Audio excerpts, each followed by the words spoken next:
यहाँ पे जो फिजिकल ट्रेनिंग होगी उसमें यूजेनिक्स से शुरू करता है। फिजिकल ट्रेनिंग किस तरह से होगी? यूजेनिक के थ्रू होगी। प्राइमरी एजुकेशन बाद में आएगी। पहले बच्चे पैदा होंगे, वो किस तरह से पैदा होंगे, वो किस तरह, आप वाला मकसद नहीं, एक दूसरा किस तरह वाला है। सिंपली यूजेनिक्स पे हम थोड़ी बात करते हैं, उसके बाद एक इंतहाई इंपॉर्टेंट स्लाइड मैं आपके साथ शेयर करने जा रहा हूँ। उसमें सबसे पहले वो कहते हैं कि वो जो लोगों की शादी है उसको रेगुलेट कर दिया जाए।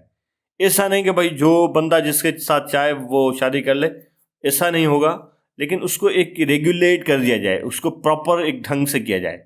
उसके लिए वो कहता है कि भाई मेरी आइडियल स्टेट में होगी, उसमें जो मर्द है उसकी शादी जो होगी वो 37 साल की उम्र में होगी, 37 साल में, और उससे जो फीमेल शादी करेगी उसकी 18 साल की होगी।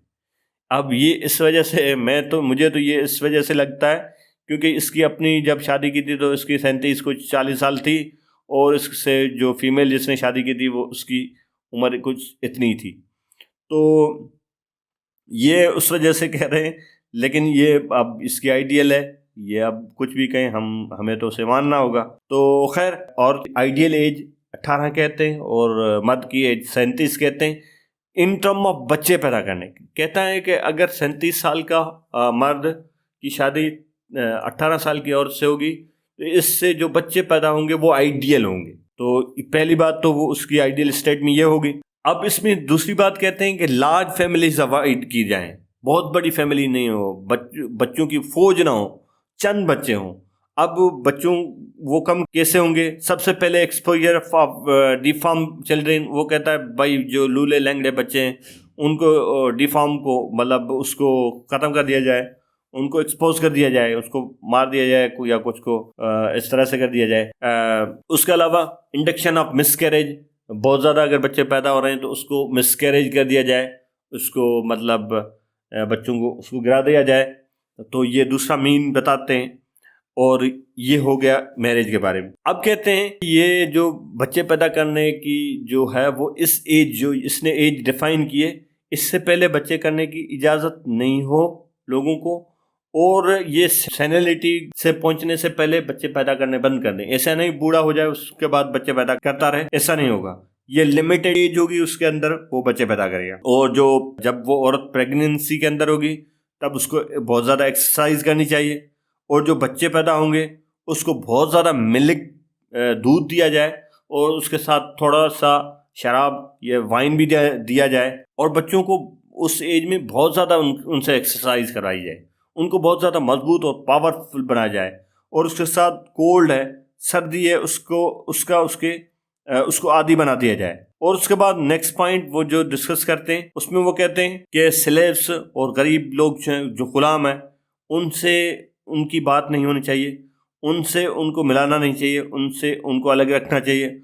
और इसकी जो है सुपरविजन ऐसी हो कि वो बैड लैंग्वेज इस्तेमाल ना करें, गालियां ना दें बच्चे, और इसके साथ जो पोर्नोग्राफी है उससे एक्सेसिबिलिटी नहीं होगा। मुझे समझ तो नहीं आता कि ये पोर्नोग्राफी उसने किस तरह से लिखी थी, क्योंकि ये ट्रांसलेटेड बुक था तो उसमें लिखा हुआ था। उस वक्त पोर्नोग्राफी किससे होती थी मुझे नहीं समझ में आया। खैर, आपको समझ में आया तो आप जरूर कमेंट करें। उसके बाद लास्ट पॉइंट कहते हैं प्राइमरी एजुकेशन है वो किस तरह दो चीज़ों की तरफ डायरेक्टेड होगी। एक स्ट्रांग फिजिक की तरह, जिस्मानी तौर पे बच्चे को ताकतवर बनाना, और उसकी हैबिट्स अच्छी करना। ये 2 पॉइंट। इस पॉइंट्स के बाद रैशनल ट्रेनिंग स्टार्ट होगी, लेकिन याद रखें कि स्टडी और ट्रेनिंग साथ साथ नहीं चलेंगी।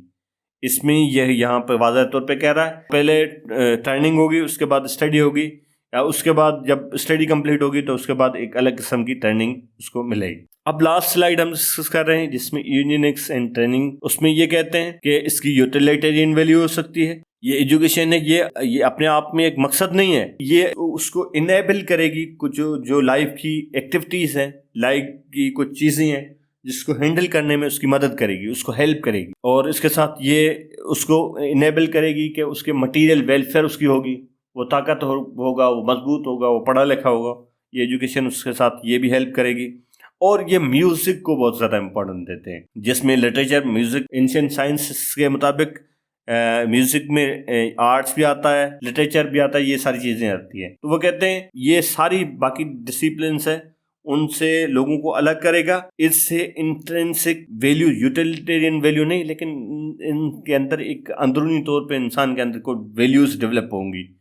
तो ये म्यूजिक है अपने आप में भी एक अच्छी चीज़ है और ये अच्छाइयाँ पैदा करती है। तो आर्ट, लिटरेचर, ये सारी चीज़ें हैं जो ये सॉन्ग्स, ये सारी चीज़ें हैं जो इतनी अच्छाइयाँ प्रोड्यूस करती हैं। और यहाँ पे ये एब्रप्टली अपनी जो बुक है उसको ख़त्म कर देते हैं बगैर किसी कंक्लूजन देने के, या बहुत बड़ी यहाँ पे कोई बातें करते करते यहाँ पे अपनी वो लेक्चर ख़त्म कर देते हैं। तो ये वीडियो काफ़ी लंबी हो चुकी है, इस वजह से हम इसके जो क्रिटिकल एनालिसिस है उसको अलग करते हैं और उसको नेक्स्ट वीडियो में शॉर्टली हम डिस्कस कर देंगे। और उसमें काफ़ी सारे राइटर्स के, काफ़ी सारे ऑथर्स के उसमें जो क्रिटिकल एनालिसिस हैं, और इसके साथ ये जो क्रिटिकल एनालिसिस है ये एड इन करेगा, उसी की वजह से वो डिफरेंसेस की लिस्ट मैंने ऑलरेडी शेयर की थी उसमें, तो हम वो अगली वीडियो में शेयर करेंगे। जाते जाते आपसे एक रिक्वेस्ट, यार वीडियो अगर पसंद आई है तो थम्स अप ज़रूर दें